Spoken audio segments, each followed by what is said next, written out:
A man shouted for someone to stop another man who was running away.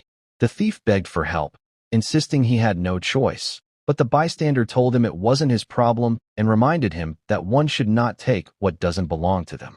The thief argued that the man had no idea what he was going through. The bystander admitted that he himself might be struggling even more, but still would never steal.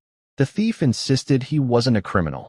He only needed the money because his young son was in the hospital and he couldn't afford the medicine. When an officer approached to ask what was happening, the thief pleaded desperately not to be sent to jail, explaining that he had no one to care for his son. The bystander then told the officer that nothing serious had happened, claiming they were only joking around as cousins. The officer accepted the explanation and left. Grateful for the kindness, the thief thanked the man repeatedly for giving him a second chance. The stranger warned him not to waste it. After making sure the man was all right, he offered him a reward, but the stranger refused. However, the man insisted, saying he owed him far more. The stranger told him to pay him back later because he had to leave. Later that morning, the stranger introduced himself as José Daniel when a woman asked for his name.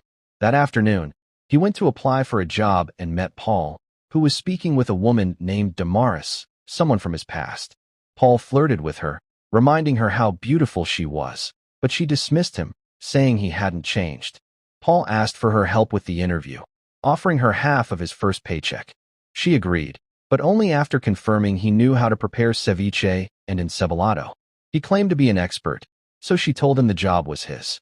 When Jose arrived for the interview, he apologized for being slightly late and asked for a chance. Damaris told him the position had already been filled and that the next opening wouldn't be available until the following year. Jose tried to leave his resume, but she warned him that it might not make a difference. He calmly left his resume and a small contact card. The restaurant owner later asked Damaris what the young man had wanted. Damaris explained that he had merely left a contact card and that she had already given the job to Paul. The owner disagreed, saying Jose had been the most qualified applicant she had seen. After witnessing Paul's behavior, she became even more certain. She immediately ordered Damaris to call Jose and offer him a job, even if it meant creating a new position. She said she owed him a favor.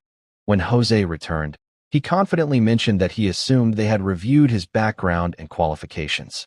Instead, he was informed that the available position was that of a janitor. Although shocked, Jose accepted the job because he desperately needed work. The owner instructed him to begin cleaning the kitchen. Later, the owner asked Paul to prepare 2 specific ceviche samples, one with stabilized tiger's milk and another with a Nikkei cut, for an upcoming visit from a famous